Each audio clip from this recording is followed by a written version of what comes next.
আলেমরা আলেমের একটা ভুল পাইলে আপনি দেখবেন বামের কোনো ভুল পাইলে তারা এটা কি করে, গোপন রাখার চেষ্টা করে। আর আমাদের আলেমরা আলেমের ভুল পাইলে কি করে আরো বেশি ভয়ঙ্কর ভাবে নোংরামি করে, কাফের বানায় ফেলে। স্লিপ অফ টাং সাংবাদিক বলেছে কাফের বানায় ফেলছে। এত সহজ কাফের এত সহজ। অপবাদ আল বোতানু আসাদ মিনাল কাতলে, বলে অপবাদ হচ্ছে হত্যার থেকে নিকৃষ্ট। আপনি হুট করে মানুষকে অপবাদ দিয়ে দিচ্ছেন। পৃথিবীর সবচেয়ে বড় রাষ্ট্র কি?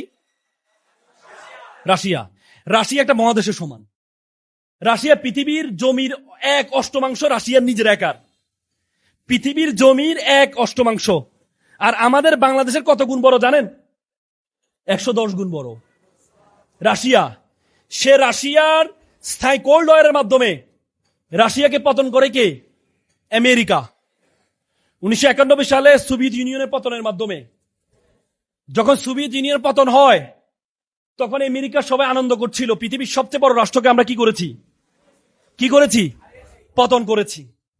তখন তাদের মধ্যে একজন দার্শনিক ছিলেন হান্টিংটন। তার একটা বই আমি পড়েছি, ক্লাশ অফ সিভিলাইজেশন। আপনারা দেখবেন বইটা, ক্লাশ অফ সিভিলাইজেশন। সে বইতে সে বলেছে সে মন খারাপ করে বসে আছে। তখন তারে বলে যে আমরা সবাই আনন্দ করছি, তুমি মন খারাপ করে বসে আছো কেন? সে বলছে আমাদের পতন অবশ্যই হবে। কি বলে আমাদের পতন হবে? পৃথিবীর সবচেয়ে বড় রাষ্ট্রকে আমরা পতন করেছি, আমাদের পতন কে করবে? বলছে আমাদের পতন হবে, আমাদের পতন করবে কারা জানো? মুসলিম যুবকরা। এটা বলার পরও তো আমেরিকানরা সবাই চিন্তায় পড়ে গেল, মুসলিম যুবকরা আমাদেরকে পতন করবে। তখন তারা 2টি থিওরি ফলো করে। কয়টা থিওরি?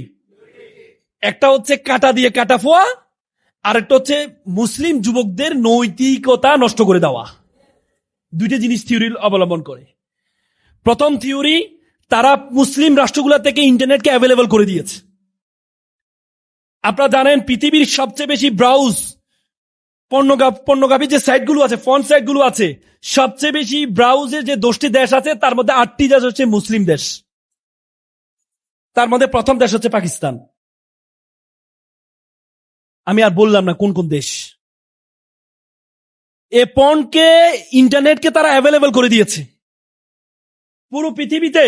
তারা ইন্টারনেটকে অ্যাভেলেবল করে দিয়ে তারা জানে যে যুবক পর্নোগ্রাফি দেখবে, যে যুবক নারীকে দেখবে, সে যুবক কখনো কোরআন হাদিসের সাথে যুক্ত হতে পারবে না। এজন্য আমাদের মুসলিম যুবকরা যখন ওইদিকে ডাইভার্ট হয়ে গেল, তখন আর তারা কোরআন হাদিসের দিকে গবেষণা করা এটা ভুলে গিয়েছে। দ্বিতীয় যেটি, কাটা দিয়ে কাটা ফোয়া, মুসলিম দিয়ে মুসলমানদেরকে ধ্বংস করা। ইরাক সবচেয়ে ক্ষমতাধর রাষ্ট্র তখন মিডল ইস্টের। ইরাককে বলে ইরানকে হামলা করো, তোমাকে যত অস্ত্র লাগে আমি দিব। 8 বছর হয়েছে সেই যুদ্ধটা। ইরাক ইরানের উপর হামলা করেছে। এরপরে যখন যুদ্ধ শেষ, আমেরিকা বলো তোমার তো অনেক অস্ত্র দিছি, এবার অস্ত্রগুলো ফেরত দাও।